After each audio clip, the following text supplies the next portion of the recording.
مسئلہ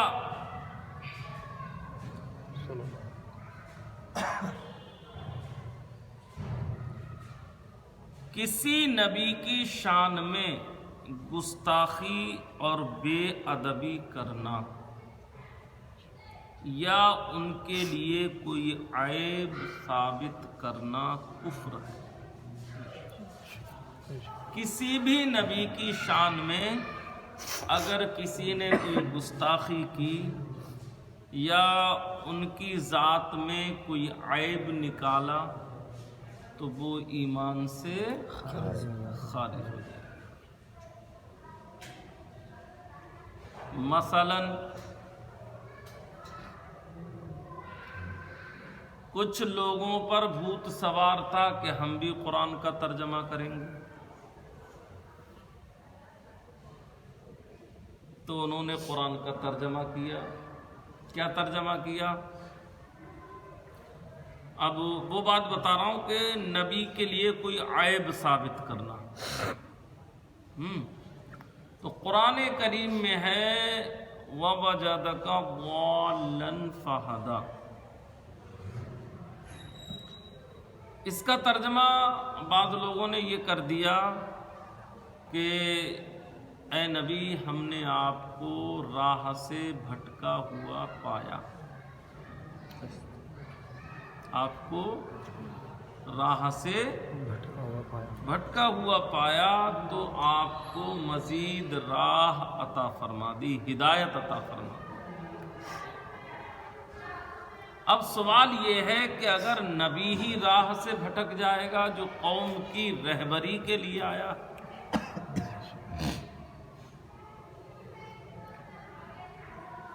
تو یہ ترجمہ نبی کے اندر عیب ہے، اور وہ کیا ہے؟ نبی کو گمراہ ثابت کرنا، راہ سے ہٹا ہوا ثابت کرنا، یا نبی کو گناہگار ثابت کرنا، یہ کیا ہے؟ عیب ہے۔ اور کسی بھی نبی کے لیے کوئی عیب نکالنا یہ کیا ہے؟ کفر ہے۔ تو اب اسی کا ترجمہ اعلیٰ حضرت نے کیا، ہم نے آپ کو اپنے عشق میں وارفتہ پایا تو مزید راہ عطا فرما دی۔ ہم نے اپنے عشق میں آپ کو، اللہ کہہ رہا ہے اے محبوب ہم نے آپ کو اپنے عشق میں بہت زیادہ گرفتار وارفتہ پایا، آپ میرے عشق میں بہت زیادہ تھے تو مزید اور ترقی عطا فرما دی۔ تو نبی کی ذات میں کوئی عیب ثابت کرنا یا بے ادبی کرنا، گستاخی کرنا۔ اب بے ادبی کیا ہے؟ اب آپ کو چند کلمات میں آپ کو سناتا ہوں، آپ بتائیے گا کہ اس میں ادب ہے یا بے ادبی ہے۔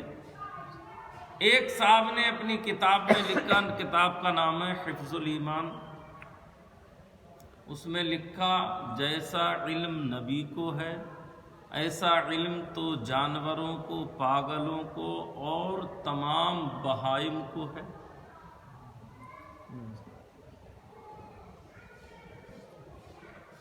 جیسا علم نبی کو ہے ایسا علم تو تمام جانوروں کو بھی ہے، پاگلوں کو بھی ہے، اور جمی بہائم۔ جمی بہائم کا مطلب ہوتا ہے، بہائم جمع ہے بہیمہ کی، اور ہر چار پاؤں والے کو بہیمہ کہتے ہیں، ٹھیک ہے؟ تو ہر چار پاؤں والے کو ایسا علم ہے۔ اب اس میں کتا بھی ہے، سور بھی ہے، ہاتھی بھی ہے، شیر بھی ہے، سب طریقے کے جانور ہیں۔ جب یہ کہہ دی کہ تمام بہائم، اب میں آپ سے یہ پوچھنا چاہتا ہوں کہ نبی کا علم اور ان کا علم برابر ہو سکتا ہے؟ یہ گستاخی ہے یا نہیں؟ ایسا کہنے والے کا ایمان سلامت رہے گا؟ تو ہمارا کوئی اور جھگڑا تھوڑی ہے، یہی جھگڑا ہے۔ ہماری کسی سے کوئی بات نہیں ہے، نہ ہماری کسی نے پراپرٹی مار لی ہے، بس یہی معاملہ ہے۔ کتاب کا نام ہے صراط مستقیم، دوسری کتاب بتا رہا ہوں، اور لکھنے والے مولانا اسماعیل دہلوی ہیں۔ انہوں نے کیا لکھا؟ انہوں نے لکھا نماز پڑھتے پہ اگر نبی کا خیال آ جائے نماز میں تو نماز نہیں ہوگی، جانوروں کا خیال آ جائے یا بیوی سے صحبت کرنے کا خیال آ جائے تو نماز ہو جائے گی۔ اب بتائیے یہ گستاخی ہے یا نہیں؟ ایک طرف نہیں، آپ اپنے دل سے بتائیے، میرے کہنے پر نہیں، آپ اپنے دل سے بتائیے کیا ایسا ہو سکتا ہے؟ اور ایسے کیسے ممکن ہے کہ نبی کا خیال نہ آئے؟ اتحیات میں کہو گے السلام علیکہ ایھا النبی، خیال آئے گا یا نہیں آئے گا؟ اچھا یہاں پہ اگر آپ یہ کہہ دو گے تو نبی تو سبھی ہیں، تو جب درود پڑھو گے تب تو نام لے کے کہہ رہو اللہم صلی علی محمد، خیال آئے گا یا نہیں آئے گا؟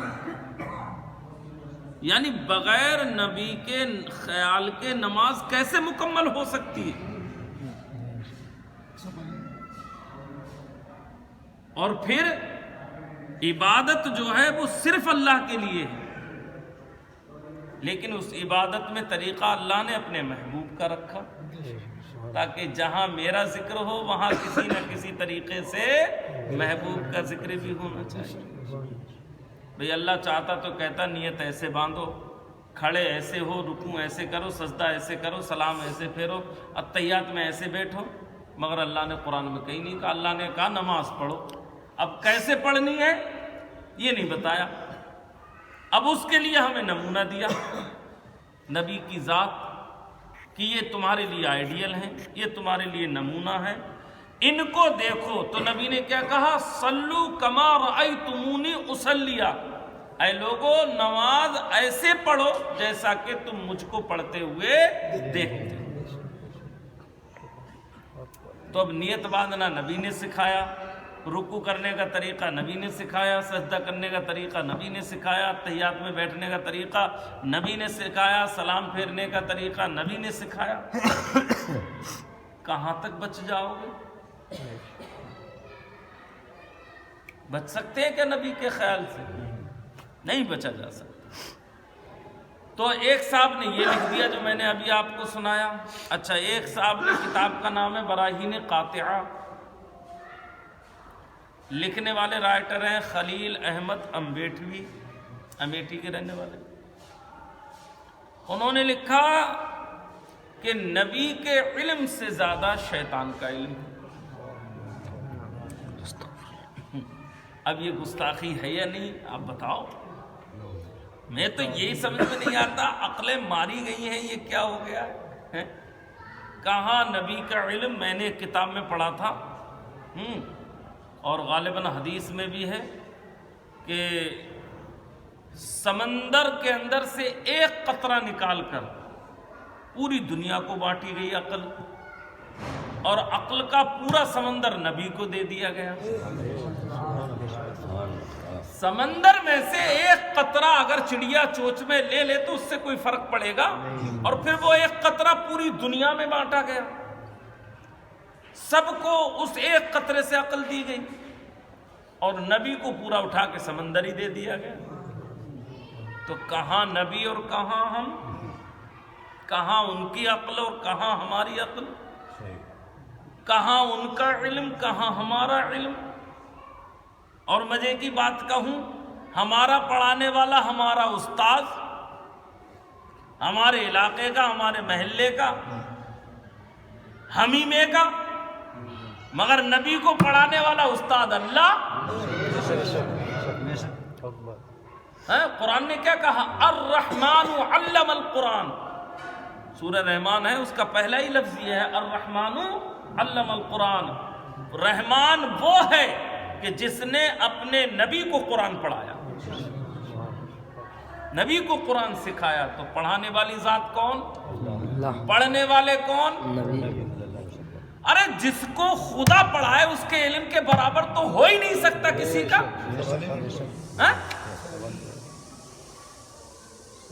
اے یار حد کر دی بھائی، جس کا پڑھانے والا خدا، جو بات جبریل نہ سمجھ پائے اور نبی کہیں کہ میں سمجھ گیا آگے بڑھو، اب اس کے علم کو تول رہے ہو، تم ناپ رہے ہو۔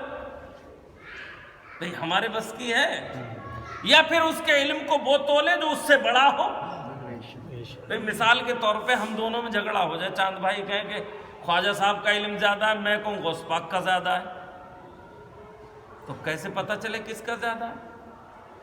نہ تو میں خواجہ سے بڑا, نہ یہ غوث پاک سے بڑے.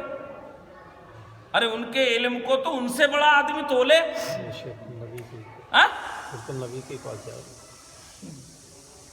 کسی نبی کے پاس جاؤ یا کسی صحابی کے پاس جاؤ جو ان کے علم کو ناپ سکے. ہماری تمہاری حیثیت کیا ہے؟ ہم تو کنی میں ہیں ہی نہیں اور ہم تولنے چلے ہیں نبی کے علم کو. بات عقل میں آنے والی ہے کیا؟ کیسی عقل ماری گئی ہے؟ اب اللہ نے قرآن میں کہا کہ میں نے پڑھایا ہے اپنے نبی کو قرآن, میں نے سکھایا ہے نبی کو قرآن. اور قرآن دوسری جگہ کیا کہتا ہے؟ تبیان لکل شیء. دنیا کی کوئی ایسی چیز ہے ہی نہیں, چاہے دنیا کی ہو, آسمانوں کی ہے, 18,000 عالم ہیں, ان میں کی کوئی بات ایسی نہیں جو قرآن کے اندر نہ ہو.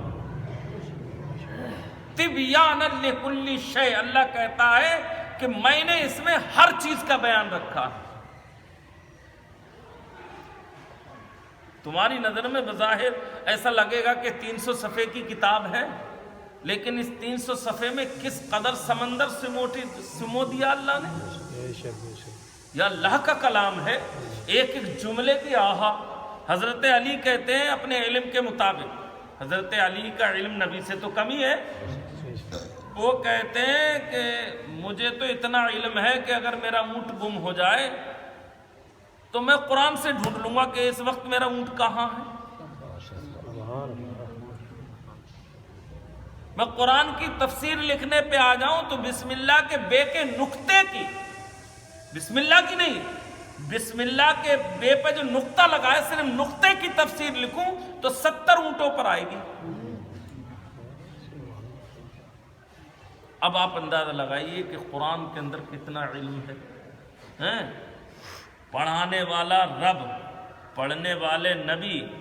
تو جب رب پڑھا رہا ہے, جب کوئی پڑھانے والا ہوتا ہے تو کتاب میں جو بھی باتیں ہوتی ہیں وہ سب سمجھاتا ہے, سمجھ رہے ہیں. اور کچھ عقل کے اندھوں کے لیے اللہ نے کچھ باتیں قرآن میں ایسی رکھی ہیں جن کے بارے میں کسی کو پتہ ہی نہیں ہے کیا ہے, نہ کسی فرشتے کو نہ کسی نبی کو. اللہ جانتا ہے اور جس رسول پر وہ نازل کیا ہے وہ جانتا ہے, اس کے علاوہ تیسرا جانتا ہی نہیں ہے نہ. اب وہ کیا ہے؟ حروف مقطعات, الف لام میم. کسی کو ترجمہ نہیں پتہ کیا ہے اس کا. الف لام را کسی کو نہیں معلوم, حامیم کسی کو نہیں معلوم, یاسین کسی کو نہیں معلوم, کاف ہا یا عین صاد کسی کو نہیں معلوم, الف لام میم را کسی کو نہیں معلوم, طاسین میم کسی کو نہیں معلوم. یہ ایسے حروف ہیں, حروف مقطعات, جس کا ترجمہ آج تک کسی نے بھی نہیں کیا. ان کے نیچے کیا لکھ دیتے ہیں؟ مرادہ اللہ اعلم. اس کی مراد اور اس کا مطلب اللہ جانے. اب ظاہر سی بات ہے, یہ اللہ نے اگر اپنے رسول پر نازل کیے ہیں تو انہیں مطلب تو پتہ ہوگا نا, ورنہ نازل کرنے کا مطلب ہی کیا ہوتا ہے اس کا. تو کہتے ہیں یہ وہ باتیں ہیں کہ جو جب زیادہ کسی کا ابال مارے تب وہ اس کا مطلب بتا دے.